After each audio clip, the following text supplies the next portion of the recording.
Hi, I'm Rebecca Katz, and welcome to The Healthy Cook. Today we're going to talk about salmon, a king among fish.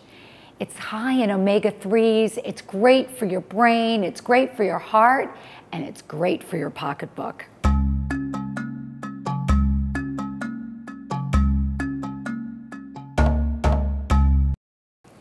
And look what I caught.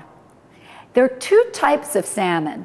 One is wild salmon, which is what this salmon is, and the other types of salmon are farm-raised salmon. Wild salmon is much higher in omega-3 fatty acids, which is really the salmon that's the optimal salmon to be eating for good brain health and good heart health. There are two types of farm salmon. One is Atlantic salmon, and one is Scottish salmon. Atlantic salmon, not such a great choice. They're fed pellets, and the pellets, the food that they're given, is higher in PCBs, and that's not so great for us. When buying farm salmon, buy Scottish salmon. It's raised in the best environment possible. A few tips on shopping for fish. We like to find our fish on ice. That's the best way. We want to look at the skin, and we want to make sure that it's moist and shiny, and that the eyes are clear, and that the fish doesn't smell.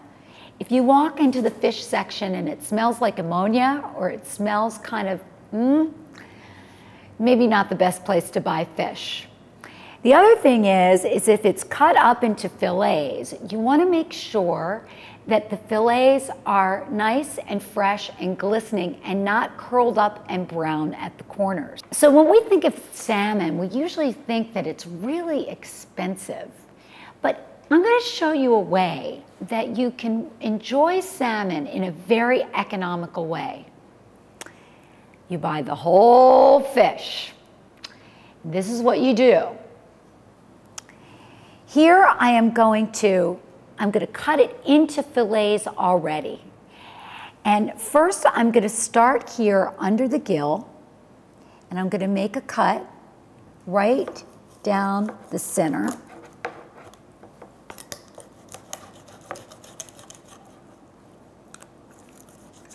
Okay. Now, and then I'm going to cut off the tail, put those to the side.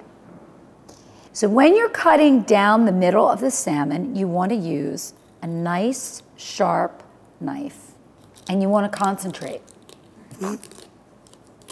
so you don't cut yourself.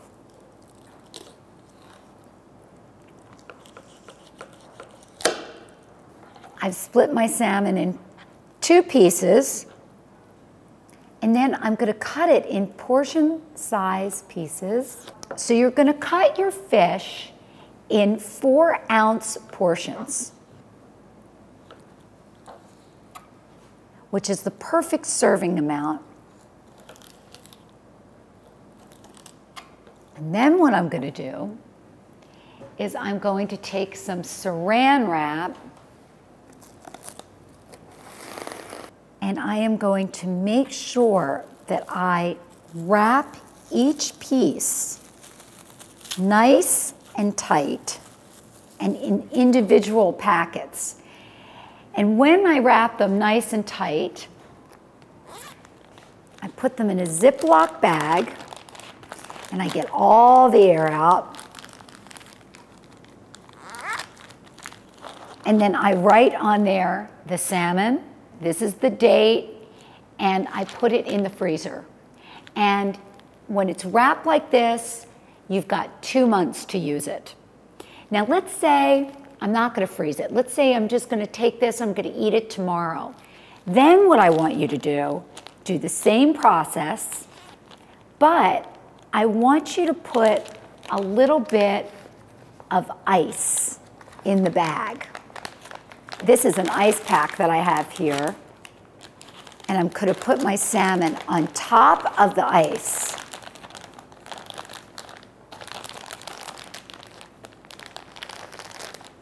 And then I'm going to put it in the refrigerator in the far back on the lowest shelf in the far back. So you always want to store salmon in your refrigerator in the coldest part of your refrigerator. If I've frozen my salmon and I want to thaw it out, I just put it in a bowl and I just let it thaw overnight in the refrigerator. Never, never thaw your fish at room temperature. If you want to thaw it quickly, like let's say you just come home and you're like, God, I really want to have a piece of salmon for dinner, you can do it. It'll only take about 30 minutes, even less. Put it in a nice bowl of cool water and let it defrost in the cool water in your refrigerator. So now you have become a fishmonger in like a 3-minute lesson, and now you've got all this wonderful fish right at your disposal for a good 2 to 3 months in your freezer.